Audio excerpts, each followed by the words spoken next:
प्यारे बच्चों, आज हम शंकु परिच्छेद के अंतर्गत अतिपरवलय के बारे में अध्ययन करेंगे। जैसे कि हमने लास्ट पीरियड्स में जो है शांकाओं के अंतर्गत परवलय और दीर्घवृत्त के बारे में पढ़ा, उससे संबंधित कुछ सवाल हल किए, उसी प्रकार आज हम अतिपरवलय के बारे में पढ़ेंगे।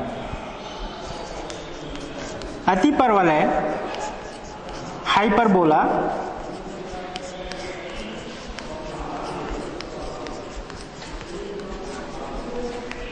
सबसे पहले हम ये जाने कि अतिपरवलय किसे कहते हैं। तो अतिपरवलय की परिभाषा होगी, यदि कोई बिंदु किसी समतल में इस प्रकार गति करती है कि उस बिंदु की उसी समतल में स्थित किसी निश्चित बिंदु, जिसे कि नाभि कहते हैं, से दूरी तथा उसी समतल में स्थित किसी सरल रेखा पर डाले गए जो लंब की लंबाई है, उसकी जो दूरी है, उनका एक निश्चित अनुपात होता है। और वह निश्चित अनुपात किस रूप में हमें प्राप्त होता है? एक अचर राशि के रूप में प्राप्त होता है, जिसे कि हम उत्केंद्रता कहते हैं। तो इस प्रकार प्राप्त बिंदु का बिंदु पथ जो है क्या कहलाता है? अतिपरवलय कहलाता है।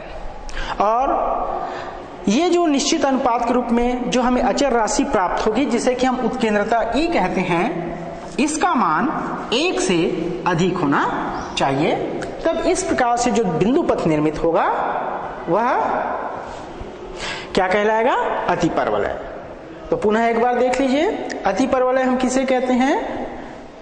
कोई बिंदु किसी समतल में इस प्रकार से गति करता है कि उस बिंदु का उसी समतल में स्थित किसी निश्चित बिंदु, जिसे कि नाभि कहते हैं, से दूरी तथा उस बिंदु का उसी समतल में स्थित किसी सरल रेखा, जिसे कि नियता कहा जाता है, से दूरी का अनुपात एक हमें अचर राशि प्राप्त होती है, जिसे कि हम उत्केंद्रता कहते हैं, जिसका मान यदि 1 से अधिक हो तो इस प्रकार प्राप्त बिंदु का बिंदुपथ अतिपरवलय कहलाता है।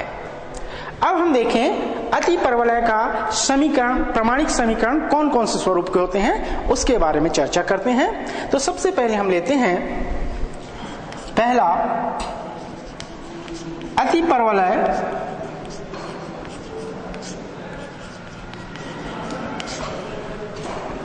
का प्रामाणिक समीकरण। स्वरूप पहले पे चर्चा करते हैं हम।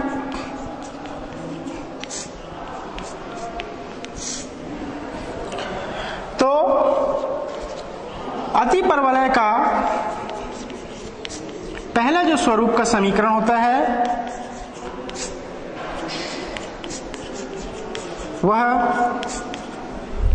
x² upon a square minus y square upon b square is equal to 1 के रूप का होता है या प्राप्त होता है। अब इसका चित्र किस प्रकार से बनता है, इसे हम देखें तो ये हमें प्राप्त होगा। ये हम लेते हैं x डैश अक्ष, और ये हमें प्राप्त हुआ y और y डैश अक्ष। इस पर हम दो नियता इस प्रकार से निर्धारित करते हैं। एक नियता है हमारा zm और दूसरी नियता है z डैश m डैश। तब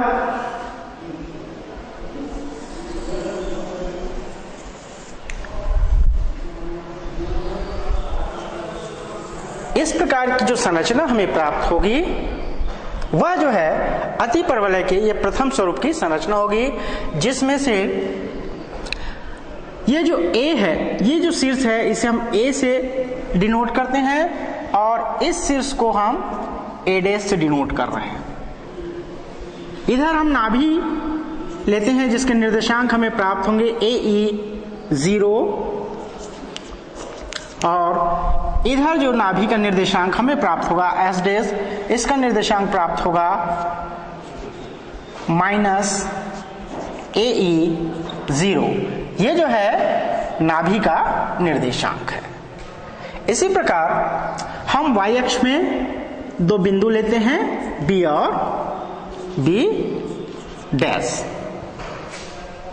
तो ये जो स्वरूप है, ये जो चित्र है, ये जो संरचना है, वह अति परवलय के इस स्वरूप को, इस प्रकार के समीकरण को व्यक्त करता है। अब हम इसके अंतर्गत जो महत्वपूर्ण बिंदु हमें प्राप्त होते हैं उसके बारे में चर्चा करते हैं, उसको देखते हैं। तो यहां जो हमें बिंदु प्राप्त हो रहे हैं, शीर्ष A और A डैश प्राप्त हो रहा है, इनके बीच की जो दूरी है इसको हम कहते हैं अनुप्रस्थ अक्ष, ट्रांसवर्स एक्सिस। ये जो y अक्ष के अनुदिश जो दो बिंदु प्राप्त हो रहे हैं B और B डैश, अर्थात दो अक्ष की जो बीच की दूरी B और B डैश की B डैश, इसको हम कहते हैं संयुग्मी अक्ष कहते हैं। यहां हमें नाभि, दो नाभि मिलेंगे, एक धनात्मक x अक्ष की ओर S जिसके निर्देशांक हमें प्राप्त होते हैं AE0, और ऋणात्मक x अक्ष के अनुदिश नाभि के निर्देशांक हमें प्राप्त होते हैं -A×E0, जहां E क्या चीज है? E है उत्केंद्रता, जिसका मान सदैव अति परवलय के लिए एक से क्या होती है? बड़ी होती है। तो पहला हम देखते हैं AA डैश को हम क्या कहते हैं? AA डैश को कहा जाता है अनुप्रस्थ अक्ष, और इसकी लंबाई होती है 2a। इनकी बीच की दूरी कितनी हमें प्राप्त होती है? 2a। इसी प्रकार दूसरा अक्ष अर्थात संयुग्मी अक्ष BB डैश की जो BB डैश को हम कहते हैं संयुग्मी अक्ष।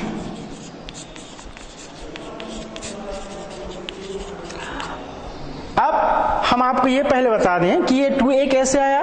तो निश्चित रूप से इस सिरे के जो निर्देशांक हमें क्या प्राप्त होंगे? धनात्मक, इस रूप में A0 प्राप्त होंगे, और इधर जो निर्देशांक प्राप्त होगा वो A डैश का -A0। तो इस प्रकार इनके बीच के जो डिस्टेंस है, दूरी है, कितनी हो जाएगी? 2a के बराबर। इसी प्रकार BB डैश संयुग्मी अक्ष, इसकी लंबाई होगी 2b। अगला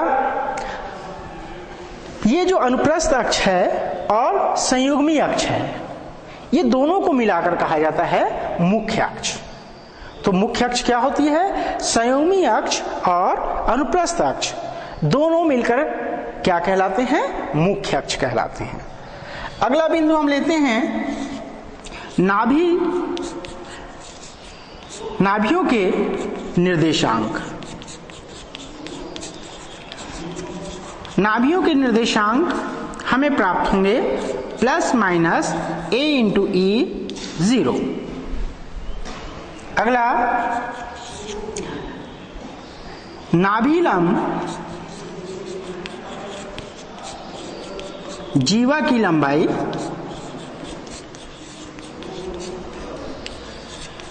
ये हमें प्राप्त होगा 2b²/a। ये जो हमारे पास नियता है ZM और Z'(M'), इनका समीकरण क्या प्राप्त होगा? इनका समीकरण होगा, नियताओं का समीकरण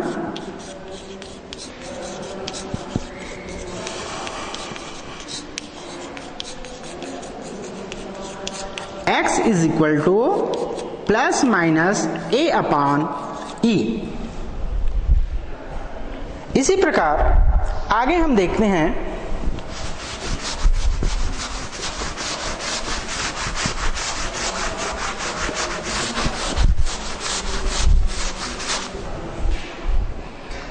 नाभिलंब जीवा का समीकरण। नाभिलंब जीवा का समीकरण ये हमें प्राप्त होगा x ±A × E। और सब दोनों नाभियों के बीच की दूरी अर्थात एस डैश की बीच की दूरी, दोनों नाभियों के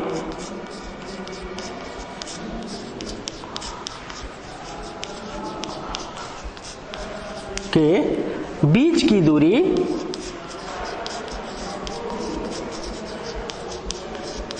यह हमें प्राप्त होगी 2AE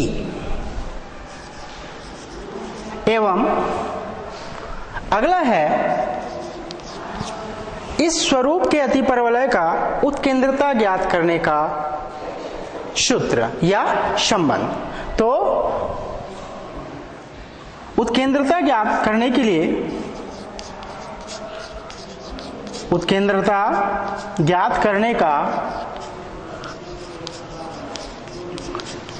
सूत्र ये हमें प्राप्त होगा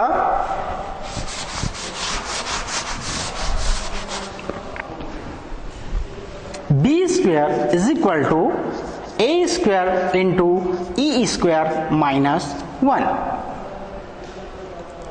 तो ये जो है जितने बिंदु हैं वो अतिपरवलय जब उसका स्वरूप किस प्रकार से हो x square upon a square minus y square upon b square is equal to 1 के रूप का हो एवं अनुप्रस्थ अक्ष की लंबाई क्या हो संयुग्मी अक्ष से बड़ी हो, तब हम जो है उत्केंद्रता इस सूत्र की सहायता से ज्ञात करते हैं।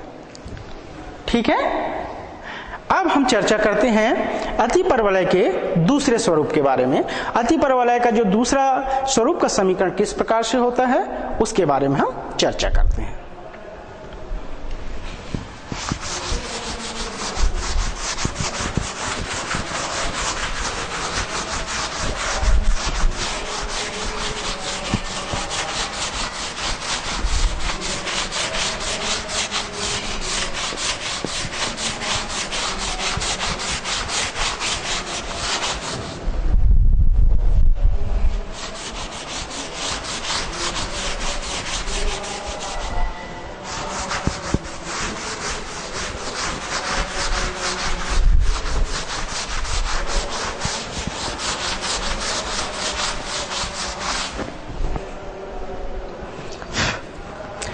अगला है अतिपरवलय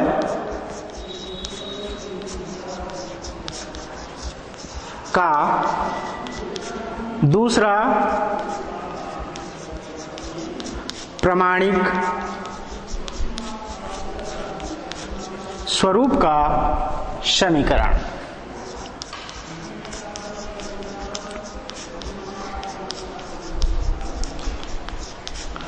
तो अतिपरवलय का दूसरा जो प्रमाणिक स्वरूप का समीकरण है वह होता है y square upon b square minus x square upon a square is equal to 1 के रूप का। इसकी संरचना किस प्रकार से बनती है, इसका चित्र किस प्रकार से बनता है, तो इसका संरचना इस प्रकार से होगा। ये हमारा हुआ एक्स डैश अक्ष, ये केंद्र बिंदु C या मूल बिंदु ले सकते हैं, इसके निर्देशांक हमें 0 0 प्राप्त होंगे।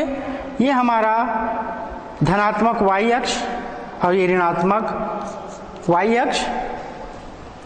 इस पर हम दो नियता डालते हैं zm और z डैश m डैश।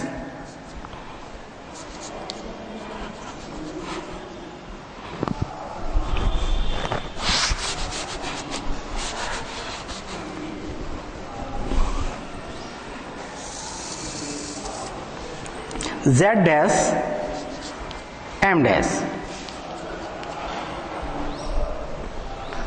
तब अतिपरवलय जो कि इस स्वरूप का होता है वह अतिपरवलय के दूसरा प्रमाणिक स्वरूप y square upon b square minus x square upon a square is equal to 1 को के स्वरूप को क्या करता है, प्रदर्शित करता है। जहां ये हमारा नाभि है S, इसके निर्देशांक हमें प्राप्त होंगे 0, B, E। यहां जो नाभि मिलेगा S डैश, उसके निर्देशांक हमें प्राप्त होंगे 0, -B, E। ये शीर्ष हम लेते हैं B डैश, ये शीर्ष है हमारा B। तब यहां और x अक्ष के अनुदिश शीर्ष हम लेते हैं A डैश, और x धनात्मक x अक्ष के अनुदिश बिंदु है A। तब ये जो धनात्मक x अक्ष के अनुदिश जो दूरी है, बिंदु है A डैश, ये कहलाते हैं संयुग्मी अक्ष। एवं ये जो BB डैश है, ये जो डिस्टेंस है, ये कहलाती है हमारा अनुप्रस्थ अक्ष। ठीक है। तब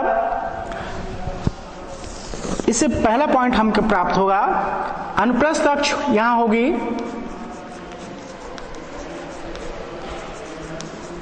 क्या कहलाएगी, B डैश, और इसकी जो दूरी होगी वो हमें प्राप्त होगा 2B के बराबर। ठीक है। यहां हम मानते हैं इस शीर्ष का निर्देशांक कितना प्राप्त होगा, 0B, और इसका हमें प्राप्त होगा 0 -B। तो ये डिस्टेंस हमें प्राप्त होगी 2B के बराबर। उसी प्रकार संयुग्मी अक्ष,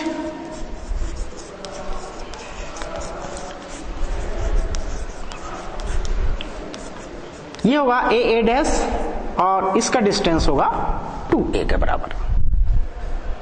अगला हम लें तो नाभियों के निर्देशांक। नाभियों के निर्देशांक, यहां से हमें नाभियों का निर्देशांक प्राप्त होगा, ये हमें प्राप्त होगा 0 ±B E। जहां E क्या है, जहां E जो है उत्केंद्रता है। अगला नाभिलंब,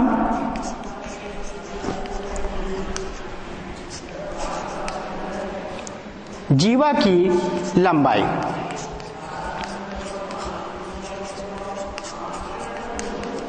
ये हमें प्राप्त होगी 2a² B। कितना प्राप्त होगा, नाभिलंब जीवा की लंबाई हमें 2a² B प्राप्त होगा। अगला नियताओं का समीकरण। तो नियताओं का समीकरण हमें प्राप्त होगा y = ±B/E। कितना प्राप्त होगा, नियताओं का समीकरण हमें प्राप्त होगा y = ±B/E। इसी प्रकार अगला हम लेते हैं तो दोनों नाभियों के बीच की दूरी। दोनों नाभियों के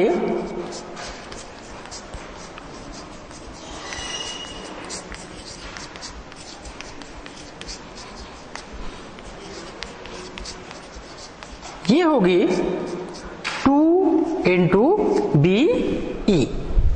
कितना प्राप्त होगा हमें, दोनों नाभियों के बीच की दूरी 2 × BE। अगला है 7वां बिंदु, नाभिलंब जीवा का समीकरण।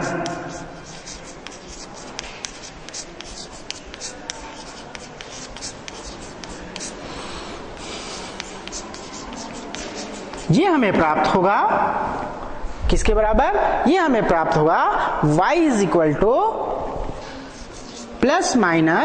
B × E। दोनों नियताओं के बीच की दूरी। अगला बिंदु लेते हैं हम, दोनों नियताओं के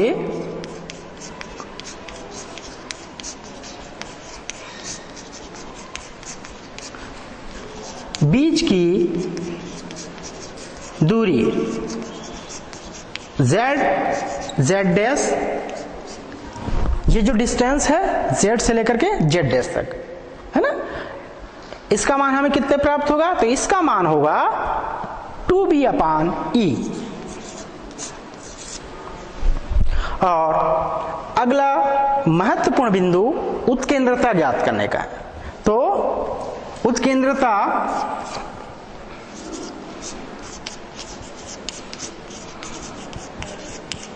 ज्ञात करने का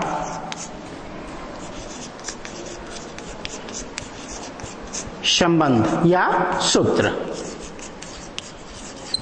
ये होगा a square is equal to b square into e square minus 1। तो ये जो बिंदु है, महत्वपूर्ण बिंदु, ये किसके लिए प्रयुक्त होते हैं? जब हमारा अतिपरवलय का जो समीकरण है वो किस रूप का हो? y square upon b square minus x square upon a square is equal to 1 के प्रकार का हो। तो हमें क्या क्या प्राप्त होते हैं?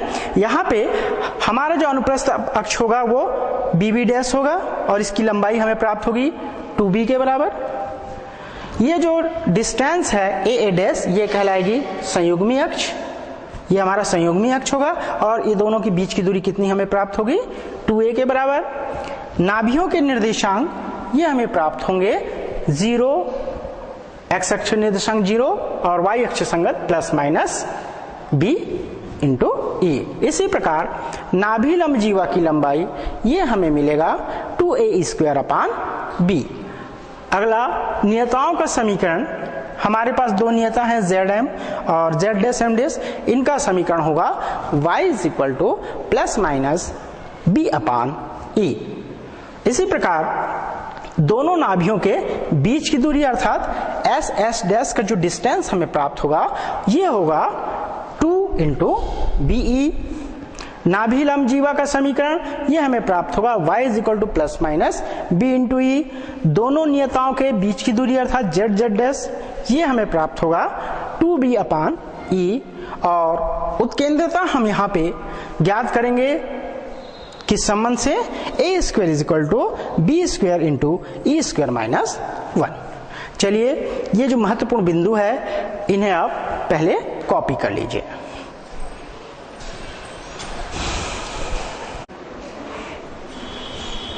हो गई कॉपी। चलिए अब हम इसके बाद कुछ अतिपरवलय का एक विशेष स्वरूप है जो कि कहलाता है समकोणिक अतिपरवलय, उसके बारे में हम चर्चा करेंगे।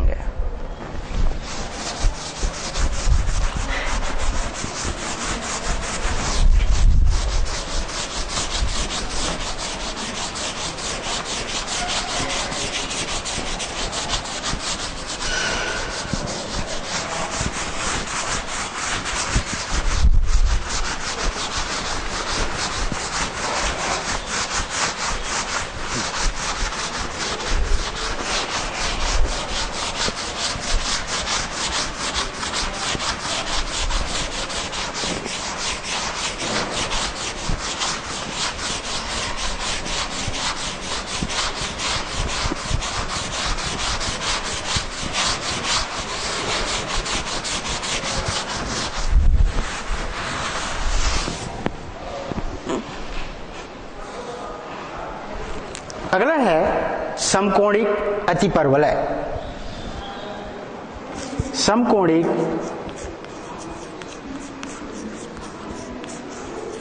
अतिपरवलय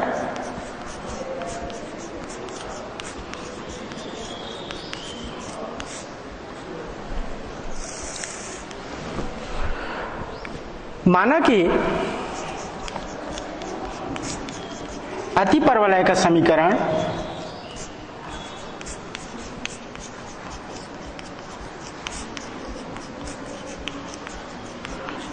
हमारा x square upon a square minus y square upon b square is equal to 1 के रूप का है। तब एक अतिपरवलय समकोणिक अतिपरवलय तब कहलाता है जबकि अनुप्रस्थ अक्ष की लंबाई संयुग्मी अक्ष के लंबाई के बराबर हो, या अनुप्रस्थ अक्ष जो है संयुग्मी अक्ष के बराबर हो।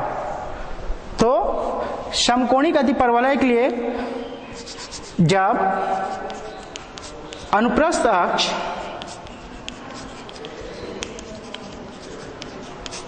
संयुग्मी अक्ष के बराबर हो, ये दोनों बराबर हों, तब अतिपरवलय जो है वह समकोणिक अतिपरवलय कहलाता है।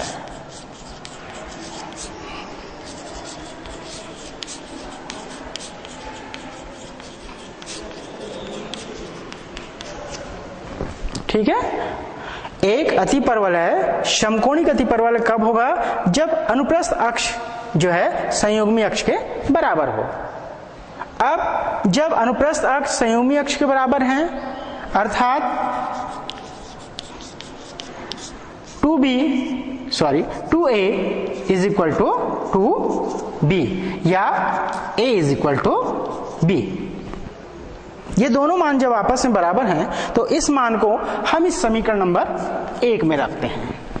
समीकरण 1 से हमें प्राप्त होगा, अतः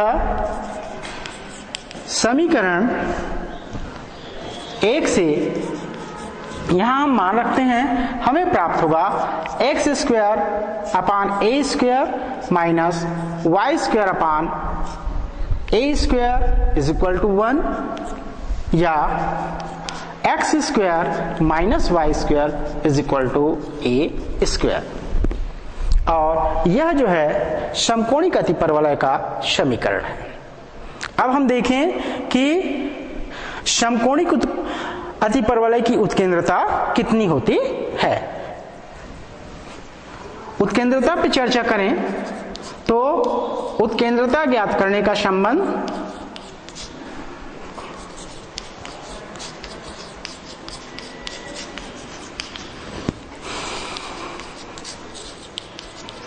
b square is equal to a square into 1 into e square minus 1 से, चूंकि a is equal to b है तो यहां से हमें प्राप्त होगा समकोणिक अतिपरवलय के लिए a square is equal to a square into e square minus 1, चूंकि a is equal to b। आगे हल करने पर हमें प्राप्त होगा 1 is equal to e square minus 1, या यहां से प्राप्त होगा e square is equal to 2 या e is equal to under root 2। और यह एक समकोणिक अतिपरवलय की महत्वपूर्ण विशेषता है, अर्थात एक समकोणिक अतिपरवलय की उत्केंद्रता कितनी होती है? यह होती है अंडर रूट 2 वर्गमूल 2। ठीक है, तो एक अतिपरवलय कब समकोणिक अतिपरवलय कहलाता है? जब अनुप्रस्थ अक्ष का मान संयुग्मी अक्ष के बराबर हो तो कोई अतिपरवलय जो है समकोणिक अतिपरवलय में परिवर्तित हो जाता है। अब चलिए हम जो है अतिपरवलय पर आधारित कुछ सवाल हल करते हैं।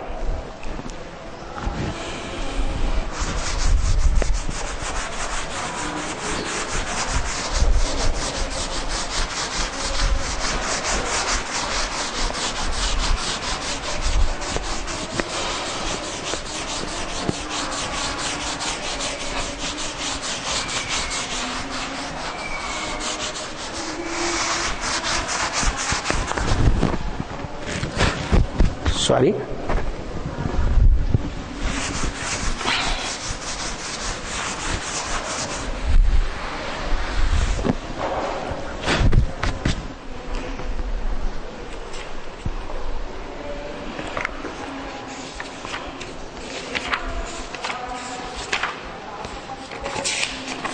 हमारा प्रश्न है, क्वेश्चन, उस अतिपरवलय का समीकरण ज्ञात कीजिए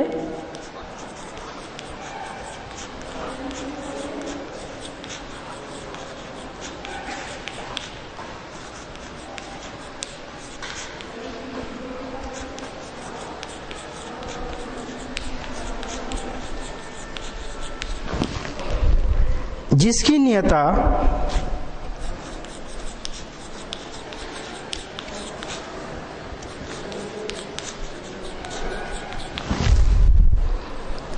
x plus 2y is equal to 1, नाभि के निर्देशांक 2, 1 एवं उत्केंद्रता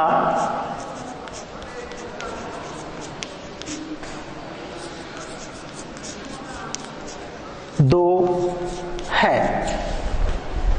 ये हमारा प्रश्न है कि उस अतिपरवलय का समीकरण ज्ञात कीजिए जिसकी नियता x plus 2y is equal to 1, नाभि के निर्देशांक है 2, 1 और उत्केंद्रता है 2। तो चलिए अब हम इस प्रश्न को हल करेंगे।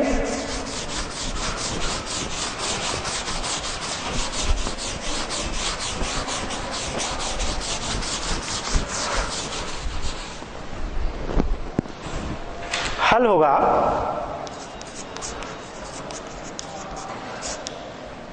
दिया है नाभि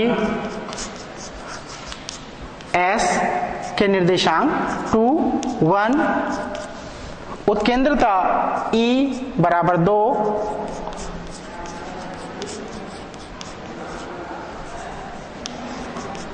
एवं नियता है, नियता Zm, ये हम मान चलते हैं, ये है x plus 2y minus 1 is equal to 0। कितना है? x plus 2y minus 1 is equal to 0।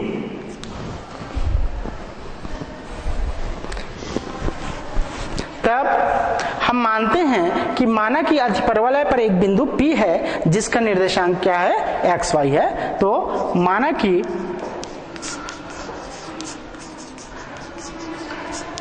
अतिपरवलय पर एक बिंदु P है, तब बिंदु P से बिंदु P जिसके निर्देशांक x y हैं से नाभि S जिसके निर्देशांक क्या है? 2, 1 की दूरी, ये हम पहले ज्ञात करेंगे और ये हमें प्राप्त होगा PS इज इक्वल टू या SP is equal to under root x minus 2 whole square plus y minus 1 whole square. अब हम बिंदु P से जो है, बिंदु P से नियता Zm पर लंब डालते हैं। पुनः बिंदु P से नियता Zm पर डाले गए लंब की लंबाई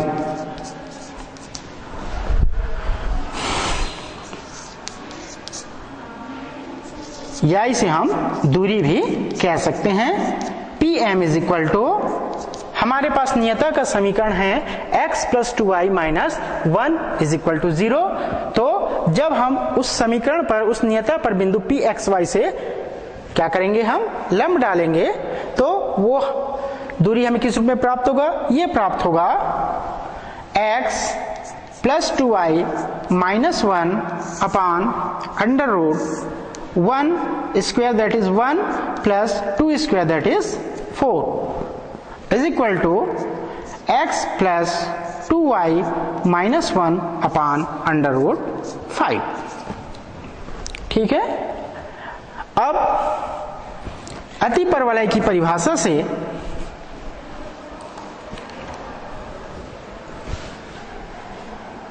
अतिपरवलय की परिभाषा से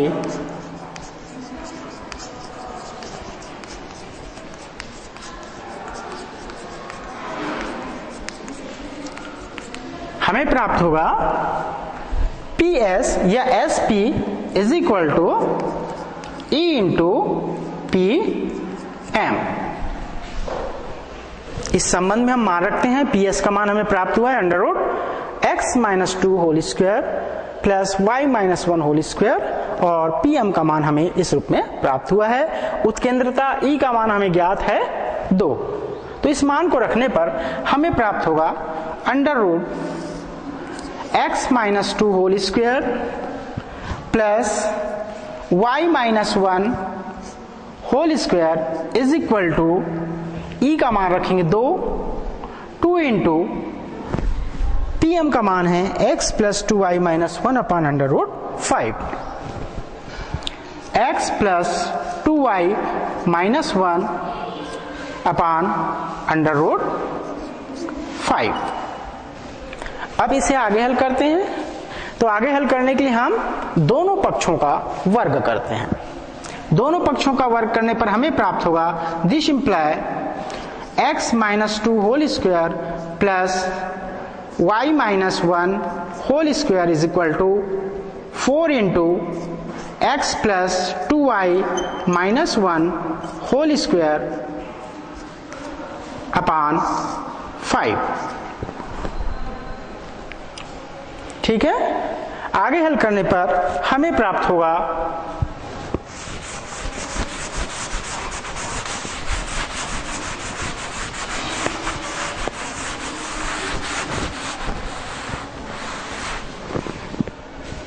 यहां से हमें प्राप्त होगा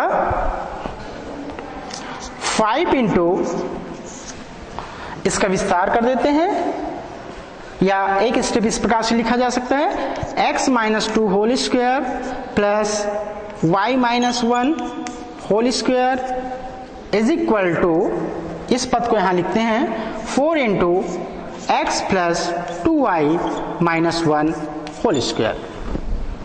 चलिए कुछ भाग को जो है, इतने भाग को आप लोग पहले कॉपी कर लीजिए, उसके बाद हम आगे का सवाल आपको बताएंगे।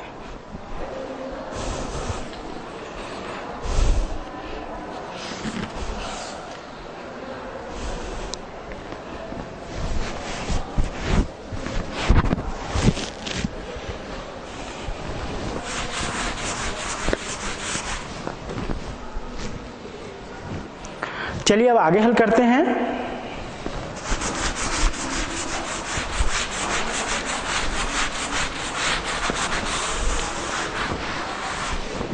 आगे हल करने पर इसे हम तोड़ेंगे तो हमें प्राप्त होगा this implies 5 into x square minus 4x plus 4, इसका विस्तार plus y square minus 2y plus 1 is equal to 4 into, इसका विस्तार करें तो हमें प्राप्त होगा x square plus 4y square plus 1 plus 2 into x y minus 2x, इसके साथ माइनस 4y। ठीक है, इसका विस्तार हमें मिलेगा x square plus y square plus 1 प्लस एक्स का 2y के साथ लें तो हमें प्राप्त होगा 4 इंटू एक्स वाई, सॉरी इसको सुधार लेंगे, 4 इंटू एक्स वाई, इसके साथ x और माइनस 1 का लें तो हमें प्राप्त होगा माइनस 2x। उसी प्रकार ये 2y माइनस 1 के साथ हम लें तो हमें प्राप्त होगा माइनस 4y। अब हम आगे हल करते हैं तो ये हमें प्राप्त होगा 5x square plus 5y square minus 20x minus 10y 4 plus 1 5 into 5 plus 25 is equal. चलिए अब हम गुणा करते हुए इधर ट्रांसफर करते हैं तो हमें प्राप्त होगा minus 4x square minus 16 y square minus 4xy, sorry 4 into 4 16xy, और ये हो जाएगा plus 8x plus 8y is equal to, sorry plus 16y is equal to 0। ठीक है, एक बार पुनः देख लीजिए। ये जो है 5 into x square minus, sorry plus 5y square minus 20x minus 10y, 4 plus 1 5, 5 into 5 25। अब इधर हम गुणा करते हुए ट्रांसफर कर रहे हैं, तो ये हमें प्राप्त होता है minus 4x square minus 16y square minus 4 minus 16xy plus 8x और plus 16y is equal to 0। अब इसे हम आगे हल करेंगे तो हमें प्राप्त होगा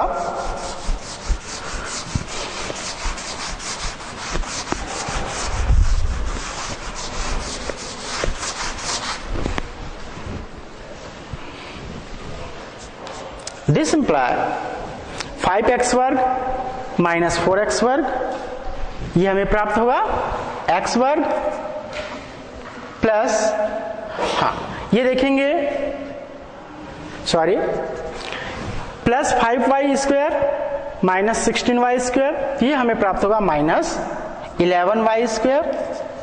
इसी प्रकार माइनस 16xy, इसे पहले ले लेते हैं, तो माइनस 16xy माइनस 20x है और इधर है प्लस 8x, तो ये हो जाएगा प्लस 12x। इसी प्रकार ये हमें प्राप्त होगा प्लस 6y और 25 माइनस 4, तो ये हमें प्राप्त होगा प्लस 21 इज इक्वल टू 0। और यही जो है अति परवलय का जो है क्या होगा, अभीष्ट समीकरण होगा। ठीक है, एक बार पुनः देख लेते हैं। सॉरी, यहां पे जो है माइनस 20x है और यहां प्लस 8x है, तो चिन्ह परिवर्तित होगा, ये क्या हो जाएगा माइनस 12x। ठीक है, तो इस प्रकार हम जो है किसी अति परवलय का जो है क्या ज्ञात कर सकते हैं, समीकरण ज्ञात कर सकते हैं। तो इस प्रकार आज हमने जो है अति परवलय क्या है उससे संबंधित कुछ गुणधर्मों को पढ़ा और साथ ही साथ जो है उस पर आधारित सवाल हल करके देखा। Thank you.